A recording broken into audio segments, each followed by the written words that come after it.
Dr. Hashmi, there is one question from the audience that you very in detail you discussed the Islamic system and other systems too.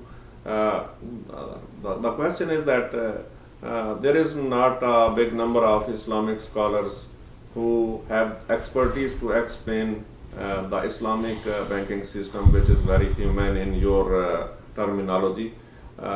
So there is some reason that there is no university, there is no institute that people can contact and get benefit out of it.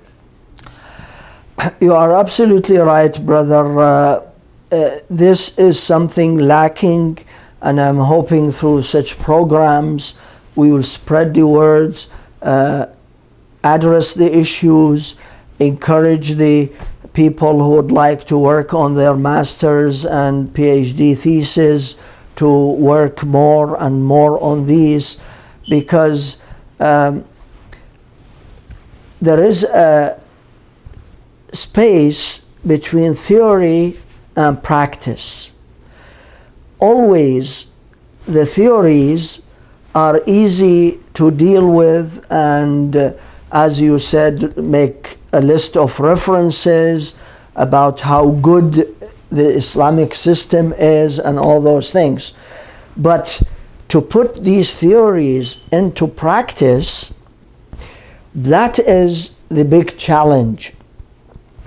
So the Muslim scholars whose lack of input is very much noticeable, as you have addressed in the question, need to come and address these mechanisms to move from state of theory to present Islam as a competitive system which is functional and working. I nominally allocated $300 out of $1,800 loan paid to purchase a house for that service charge. The $300 may be sufficient and may not be sufficient. Raising it to $400, or another genius person comes and says, I can reduce it to $200, these challenges are left for those mechanisms we spoke about, to move from theory to practice.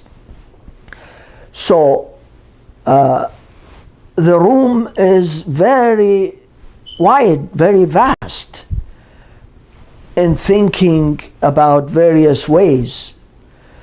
For example, if 100 individuals get together and each month make a contribution, so the sum of the money they contribute is enough to enable one of the 100 by draw to become the owner of a house.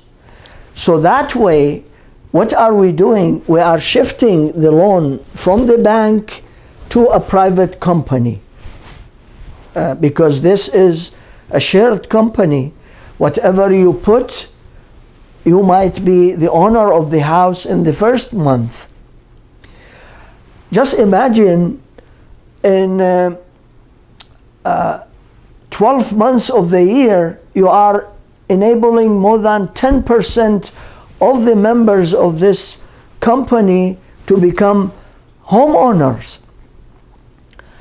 How much money you need to administer and keep the records and do the bookkeeping? You don't need a lot of money. Here I am not giving you a genius idea, but what I am saying, how practical it could be. The only thing you need is the 100 similar-minded people who are in genuine need and who believe that going to the bank is not to their benefit.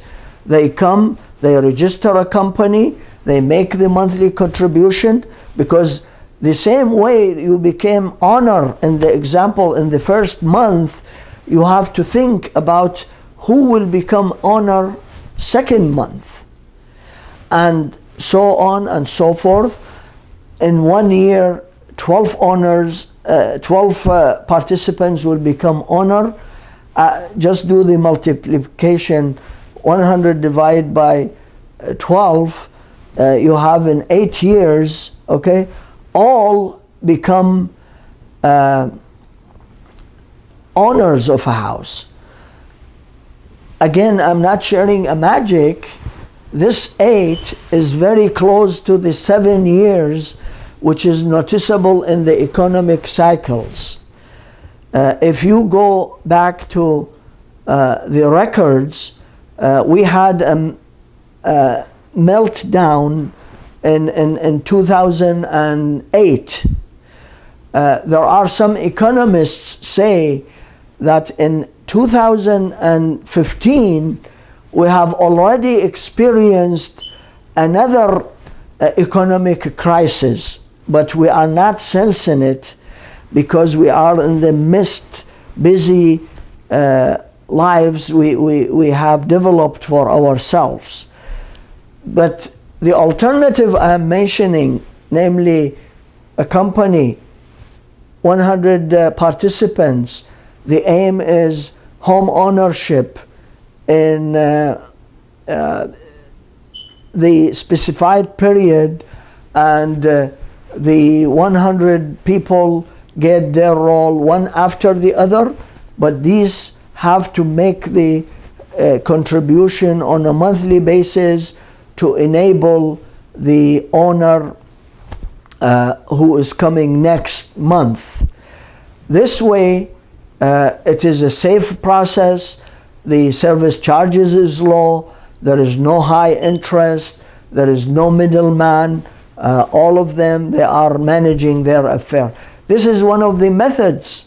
It can be registered even as a bank, depending on how much capital they can bring and what are the requirements of the country in which they want to register the bank and what have you. I know in the West you need to come up with higher capitals, but as you know, in the Muslim world there are very many rich individuals. If one can approach them to bring the seed money to enable some sort of a new system of banking, I'm sure we can work there.